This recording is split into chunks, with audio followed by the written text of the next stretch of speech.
bahasa ini saya bisa, Bapak bisa terjemahkan. Dia kemudian terjemahkan, sehingga saya mengerti. Kalau enggak ya saya nggak ngerti, karena bahasanya bahasa daerah, dia menceritakan. Pemirsa, Menteri Sosial Tri Risma hari ini mengatakan pihaknya sudah memberikan bantuan logistik dan makanan ke 2 distrik di Kabupaten Puncak, Papua Tengah sebanyak 17,1 ton. Bantuan itu sudah dikirim pada tanggal 26 hingga 31 Juli yang lalu. Risma pun juga menjelaskan sejumlah kendala yang dialami oleh tim saat menyalurkan bantuan dan makanan di 2 distrik di Kabupaten Puncak, Papua Tengah. Tidak hanya itu saja, Risma juga menjelaskan kondisi cuaca dingin dan juga kemiringan lereng yang tajam hingga menyulitkan distribusi bantuan.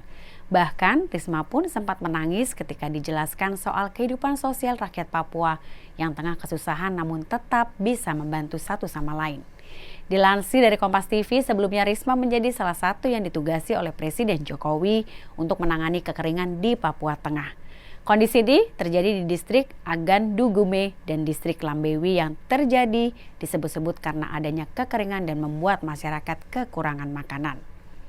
Setelah menjelaskan hal tersebut, tangis Risma pun pecah hingga meminta rekaman media tidak dilanjutkan. Oh, itu bahasa ini saya bisa, Bapak bisa terjemahkan. Dia kemudian terjemahkan, sehingga saya mengerti.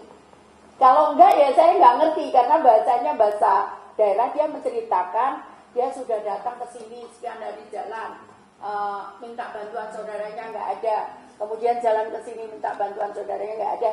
Akhirnya kemudian dapat bantuan dari kita. Gitu. Jadi keluh kesahnya seperti itu. Dan mereka menceritakan juga kondisi panasnya tidak mungkin di tanah kita. Ya. Jika tadi Bu Mensos sampaikan, jadi kita memang perlu untuk membantu lagi karena kondisinya seperti itu. Jadi kita juga harus kita, karena kan saya khawatir kalau kita simpan beras juga, misalkan di periode berikutnya beras sudah rusak kan kita nggak tahu penyimpanannya seperti apa. Nah, karena itu kemudian ini 2 hari ini saya bahas terus bagaimana mereka nanti minimal bisa survive. Jadi contohnya misalkan nanti kita akan coba tanam kentang, kita coba akan tanam umbi-umbian untuk bisa disimpan. Mungkin kalau itu akan jauh lebih lebih tahan dibandingkan beras gitu.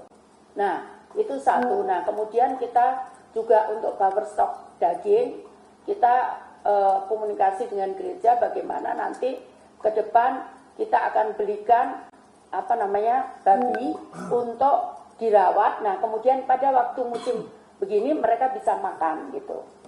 Seperti itu. Kira-kira begitu, Mbak.